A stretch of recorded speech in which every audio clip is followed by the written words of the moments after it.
Hello, my name is Julia Evers. I am a flutist and an educator, and today I would like to talk about the G minor Etude for TMEA this year.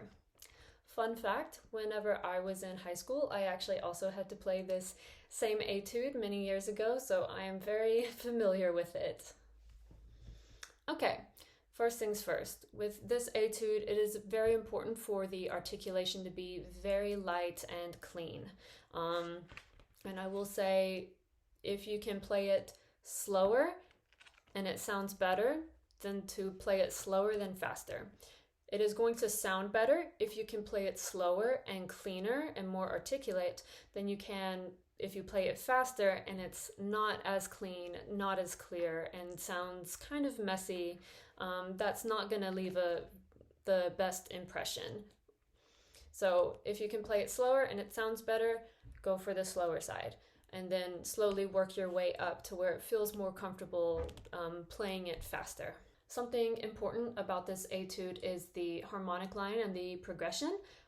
These are usually there's a lot of arpeggios and arpeggiated chords throughout this etude. They're quite simple to find and easy to hear. A good way to practice this is also going through the skeleton of this piece. And by skeleton, I mean the bare bones, basically. So excluding all of the extra notes, going by the first note of each measure will show you the harmonic line and progression. For example, in measure 9, if I were to play the skeleton, it would sound like...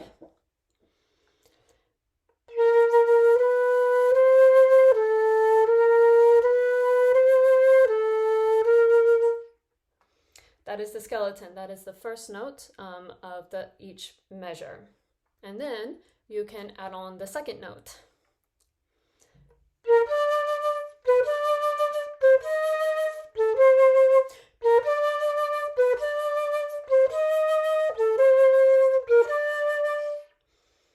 And then add on the third note.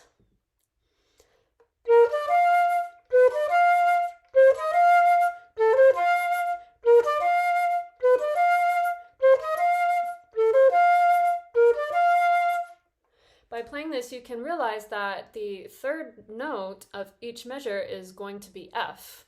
So there's already a pattern. The third note of each measure is going to be F. So go throughout this piece, find patterns, find chords, anything that will help you learn it easier and better. So it's better to break it down and analyze than try to just rush through and try to play all the notes. Another important aspect of this etude is breathing, finding a place to breathe, where to breathe, because this etude just kind of seems to keep going, right? So finding a place to breathe is going to be very important so that you do not disrupt the melodic line. Okay, so figuring out where to breathe so that it doesn't disrupt the melodic line. My chosen breath marks are at the end of measure 8 before the repeat sign, measures 16 at the end after the F, 24 before the E natural, 32 before the low F, measures 40 after the B flat. So I take a breath right after the B flat in measure 41, and then I take that breath and continue on in tempo. And I do the same thing in measure 48 as well. I take a breath after the B flat in 49 and then continue the phrasing. I feel that this type of musical decision completes the phrase better and gives you a better opportunity leading into the next phrase. Measures 56, 61, right after that D, 8th note. Measure 68, also right after that D 8th note, 76, 84, 92, and 100. I take my breaths at the end of those measures. Towards the end, the last few measures, I do my best to try to create a more sparkling and dazzling end, leading up to the high G with a nice strong forte note and good clear vibrato. You do not want this note to sound weak. You are finishing the end of a really great, fun, exhilarating etude, and you want to show off that this is the end of the etude. So make sure you play that note with a great vibrance. That way it sounds more like a finale and the end of this etude, and it will give a much better conclusion to this etude rather than a weaker note.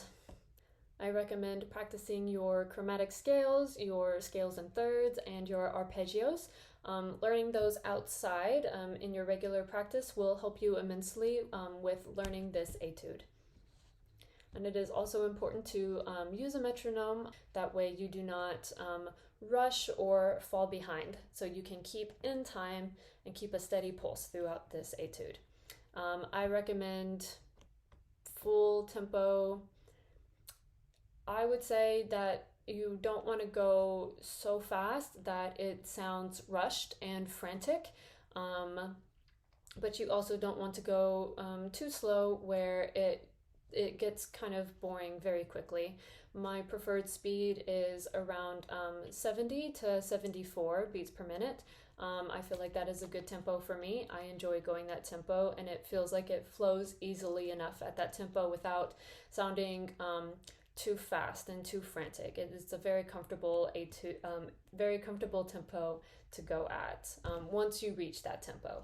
If you can go faster and it sounds very clean and clear and great, then that's great.